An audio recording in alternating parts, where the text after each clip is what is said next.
ಎಲ್ಲರಿಗೂ ನಮಸ್ಕಾರ. ಚಾಯ್ಗೆ ನಾನು ಛಾಯಾ ನಿಮ್ಮೆಲ್ಲರೂ ವೆಲ್ಕಮ್ ಮಾಡ್ತಾ ಇದ್ದೀನಿ. ನಾನು ಒಂದು ಕಾಲೇಜಲ್ಲಿ ಕೆಮಿಸ್ಟ್ರಿ ಪ್ರೊಫೆಸರಾಗಿ ವರ್ಕ್ ಮಾಡ್ತಾ ಇದ್ದೀನಿ. ನನ್ನ ಇಂಟೆನ್ಷನ್ ಈ ಚಾನಲ್ ಸ್ಟಾರ್ಟ್ ಮಾಡೋದಕ್ಕೆ ಅಂದರೆ ಸಾಧ್ಯ ಆದಷ್ಟು ಕೆಮಿಸ್ಟ್ರಿ ರಿಲೇಟೆಡ್ ಟಾಪಿಕ್ನ ಸಿಂಪಲಾಗಿ ಕನ್ನಡದಲ್ಲಿ ಹೇಳುವಂಥ ಪ್ರಯತ್ನ ಮಾಡ್ತಾ ಇದ್ದೀನಿ. ಕೆಮಿಸ್ಟ್ರಿ ಇಷ್ಟ ಇಲ್ಲದರೂ ಕೆಮಿಸ್ಟ್ರಿ ಕಡೆಗೆ ಸೆಳೆಯುವಂಥ ಪ್ರಯತ್ನ ನಾನು ನನ್ನ ಚಾನಲಲ್ಲಿ ಮಾಡ್ತಾ ಇದ್ದೀನಿ. ಪರ್ಟಿಕ್ಯುಲರ್ಲಿ ಕನ್ನಡ ಮೀಡಿಯಂ ಹುಡುಗರಿಗೆ, ರೂರಲ್ ಹುಡುಗರಿಗೆ ಹೆಲ್ಪ್ ಆಗಲಿ ಅಂತ ಕೆಮಿಸ್ಟ್ರಿನ ಕನ್ನಡದಲ್ಲಿ ಹೇಳುವಂಥ ಪ್ರಯತ್ನ ಮಾಡ್ತಾ ಇದ್ದೀನಿ.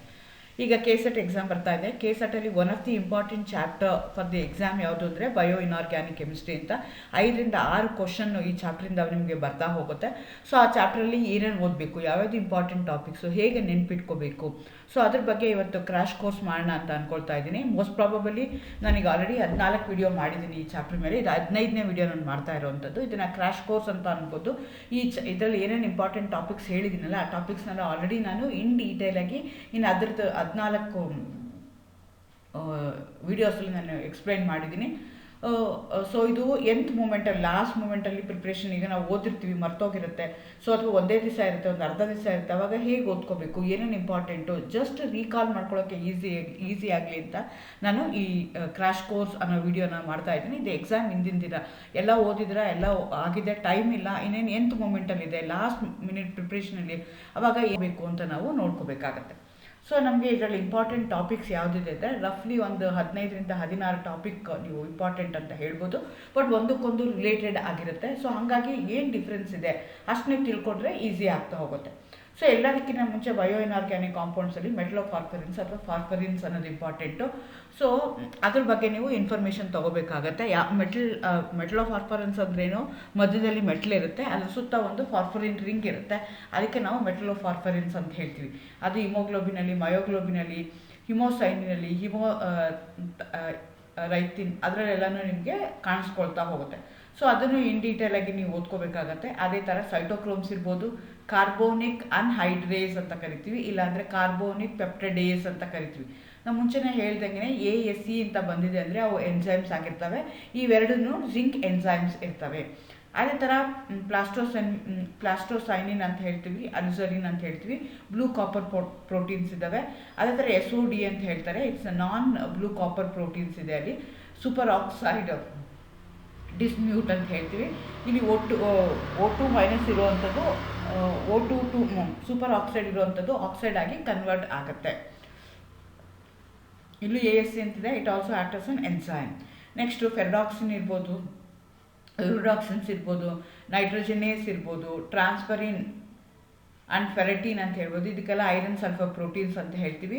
So they also play a very important role. They going to complement with haemoglobin, ರೆಸ್ಪಿರೇಷನ್ಗೆಲ್ಲ ಹೆಲ್ಪ್ ಮಾಡುತ್ತವೆ ಅವು. ಅದೇ ಥರ ನಿಮಗೆ ಕ್ಲೋರೋಫಿಲ್ ಇರ್ಬೋದು, ವಿಟಮಿನ್ B12 ಇರ್ಬೋದು,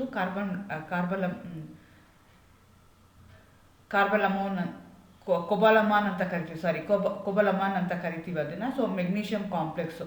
ಸೊ ನೀವು ಇಷ್ಟು ಟಾಪಿಕ್ಸ್ನ ಓದ್ಕೊಂಡ್ರೆ ನಿಮಗೆ ಫುಲ್ಲು ಆ ಚಾಪ್ಟ್ರು ಕಂಪ್ಲೀಟ್ ಆದಂಗೆ ಆಗುತ್ತೆ ಅಂತ. ಇದು not only for the KSET ಇರ್ಬೋದು, ನೆಟ್ ಇರ್ಬೋದು, ಗೇಟ್ ಎಕ್ಸಾಮ್ ಇರ್ಬೋದು, ಯಾವುದೇ ಒಂದು ಕಾಂಪಿಟೇಟಿವ್ ಎಕ್ಸಾಮ್ಗೆ ಬಯೋ ಇನಾರ್ಗ್ಯಾನಿಕ್ ಕೆಮಿಸ್ಟ್ರಿ ಅಂತಂದರೆ, ಬಯೋ ಮಾಲಿಕ್ಯೂಲ್ಸ್ ಅಂತ ಕರೆದ್ರೆ, ಬಯೋ ಇನಾರ್ಗ್ಯಾನಿಕ್ ಮಾಲಿಕ್ಯೂಲ್ಸ್ ಅಂತಂದರೆ ನೀವು ಇಷ್ಟನ್ನು ನೆನ್ಪಿಟ್ಕೋಬೇಕಾಗತ್ತೆ. ಸೊ ಅದರಲ್ಲಿ ಇಂಪಾರ್ಟೆಂಟ್ ನಾನು ಹೇಳ್ದಂಗೆ ಎಂತ್ ಮೂಮೆಂಟಲ್ಲಿ, ಲಾಸ್ಟ್ ಮೂಮೆಂಟಲ್ಲಿ ನೆನ್ಪಿಟ್ಕೊಳ್ಳೋದು ಏನು ಅಂದರೆ ಗೊತ್ತಿರಬೇಕು ನಿಮಗೆ. ಫಾರ್ಫರಿನ್ ರಿಂಗ್ ಅಂತಂದರೆ 4 pyrrole rings which are link through methine ring. So ನೋಡಿ, ಒಂದು ಪೈರೋಲ್ ರಿಂಗಿಗೂ ಇನ್ನೊಂದು ಪೈರೋಲ್ ರಿಂಗ್ ಮಧ್ಯೆ ನಿಮಗೆ CH ಬಾಂಡ್ ಇರುತ್ತೆ. ಸೊ ಅಂಥದಕ್ಕೆ ನಾವು ಏನಂತ ಕರಿತೀವಿ, ಫಾರ್ಫರಿನ್ ರಿಂಗ್ ಅಂತ ಕರಿತೀವಿ. ಒಟ್ಟು 4 ಅದೇ ಥರ ಇರುತ್ತೆ. ಇದಕ್ಕೆ ಫಾರ್ಫರಿನ್ ಅಂತ ಹೇಳ್ತೀವಿ. ಮೆಟ್ಲೋಫಾರ್ಫರಿನ್ ಅಂದರೆ ಮಧ್ಯದಲ್ಲಿ ಮೆಟ್ಲು ಬರುತ್ತಲ್ಲ, ಅವಾಗ ಅದಕ್ಕೆ ಮೆಟ್ಲೋಫಾರ್ಫರಿನ್ಸ್ ಅಂತ ಕರಿತೀವಿ. ಎಲ್ಲದರಲ್ಲೂ ಮೆಟ್ಲೋಫಾರ್ಫರಿನ್ಸೇ ಇರುತ್ತೆ. ಸೊ ನೀವು ಹಿಮೋಗ್ಲೋಬಿನು, ಮಯೋಗ್ಲೋಬಿನು ಅಲ್ಲೆಲ್ಲ ತೊಗೊಂಡ್ರೆ ಐರನ್ ಇರುತ್ತೆ. ಅದರಲ್ಲಿ ಎಷ್ಟೊಂದು ವೆರೈಟಿ ಇದೆ. ಅದರಲ್ಲಿ ಇಂಪಾರ್ಟೆಂಟ್ ಯಾವುದು ಅಂದರೆ ನಿಮಗೆ ನಂಬರ್ 9 ಅಂತ ಹೇಳ್ತೀವಿ, ಫಾರ್ಫರಿನ್ ನಂಬರ್ 9 ಅಂತ ಕರೀತಾರೆ, ಫಾರ್ಫರಿನ್ 9 ಅಂತ ಕರೀತಾರೆ. That is biologically active.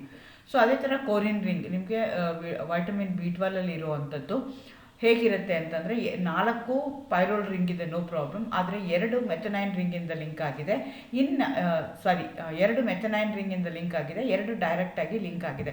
ಅಂಥದಕ್ಕೆ ನಾವು ರಿಂಗ್ ಅಂತ ಹೇಳ್ತೀವಿ. Haemoglobin held together by hydrogen bonding, salt bridge and van der Waals forces. ಹಿಮೋಗ್ಲೋಬಿನಲ್ಲಿ ಯೂನಿಟ್ಸ್ ಏನಿದೆಯಲ್ಲ, ಬೇರೆ ಬೇರೆ ಯೂನಿಟ್ ಅಂತ ಏನು ಕರಿತೀವಿ, ಕ್ವಾಟರ್ನರಿ ಸ್ಟ್ರಕ್ಚರ್ ಏನಿದೆಯಲ್ಲ, ಅದೇ held together by hydrogen bonding ಇದೆ, ಸಾಲ್ಟ್ ಬ್ರಿಡ್ಜ್ ಇದೆ, ವಾಂಡರ್ ವಾಲ್ ಸ್ಪೋರ್ಸಸ್ ಇಂದನೂ ಅಟ್ಯಾಚ್ ಆಗುತ್ತೆ. Myoglobin and the haemoglobin. ಮಯೋಗ್ಲೋಬಿನ್ಗೂ ಹಿಮೋಗ್ಲೋಬಿನ್ಗೂ ಡಿಫ್ರೆನ್ಸ್ ಏನು ಅಂದರೆ ಮಯೋಗ್ಲೋಬಿನು ಟೆಟ್ರಮಿನ್ ಇದೆ, ಹಿಮೋಗ್ಲೋಬಿನು ಟೆಟ್ರಮಿನ್ ಇದೆ, ಮಯೋಗ್ಲೋಬಿನು ಮಾನೋಮರ್ ಇದೆ. ಸೊ ಒಂದು ಸಬ್ ಯೂನಿಟ್ ಆಫ್ ದಿ ಹಿಮೋಗ್ಲೋಬಿನು ಏನಿದೆಯಲ್ಲ ಅದಕ್ಕೆ ನಾವು ಮಯೋಗ್ಲೋಬಿನ್ ಅಂತ ಕನ್ಸಿಡರ್ ಮಾಡ್ಕೋಬೋದು. ಅವೆರಡಕ್ಕೂ ಡಿಫ್ರೆನ್ಸ್ ಏನು ಅಂತಂದರೆ ಪ್ರೈಮರಿ ಸ್ಟ್ರಕ್ಚರ್ಸು ಬೇರೆ ಬೇರೆ ಇದೆ, ಆದರೆ ಟರ್ಷರಿ ಸ್ಟ್ರಕ್ಚರ್ಸು ಎರಡಕ್ಕೂ ಸೇಮ್ ಇದೆ. ಸೊ ಸಿಕಲ್ ಸೆಲ್ ಅನಿಮಿಯಾ ಅಂತಂದರೆ ಇದು mall fraction of haemoglobin molecule is a substitution of single amino acids. ನಿಮ್ಗೆ ಗೊತ್ತು ಹಿಮೋಗ್ಲೋಬಿನಲ್ಲಿ 2 ಸ್ಟ್ಯಾಂಡ್ ಇದೆ, ಆಲ್ಫಾ ಸ್ಟ್ಯಾಂಡ್ ಬೀಟಾ ಸ್ಟ್ಯಾಂಡ್ ಅಂತ. ಆಲ್ಫಾ ಸ್ಟ್ಯಾಂಡ್ಗೆ ಬೇರೆ ಅಮೈನೋ ಆಸಿಡ್ಸ್ ಇದೆ, ಬೀಟಾ ಸ್ಟ್ಯಾಂಡ್ಗೆ ಬೇರೆ ಅಮೈನೋ ಆಸಿಡ್ಸ್ ಇರುತ್ತೆ. ಬೀಟಾ ಸ್ಟ್ಯಾಂಡಲ್ಲಿ ಒಂದು ಅಮೈನೋ ಆಸಿಡ್ ಡಿಫ್ರೆನ್ಸ್ ಆಯಿತು ಅಂದರೆ ಅವಾಗ ನನಗೆ ಸೆಕೆಂಡ್ ಅನಿಮಿಯಾ ಬರುತ್ತೆ, ಅದು ಬೀಟಾ ಸ್ಟ್ಯಾಂಡಲ್ಲಿ. ಆ ಥರ ಡಿ ಆಕ್ಸಿ ಹಿಮೋಗ್ಲೋಬಿನ್ದು ಬ್ಲೂಯಿಶ್ ಪರ್ಪಲ್ ಕಲರ್ ಇರುತ್ತೆ, ಆಕ್ಸಿ ಹಿಮೋಗ್ಲೋಬಿನು ರೆಡ್ ಕಲರ್ ಇರುತ್ತೆ, ಕಾರ್ಬಾಕ್ಸಿ ಹಿಮೋಗ್ಲೋಬಿನು ಚೆರಿ ರೆಡ್ ಇರುತ್ತೆ.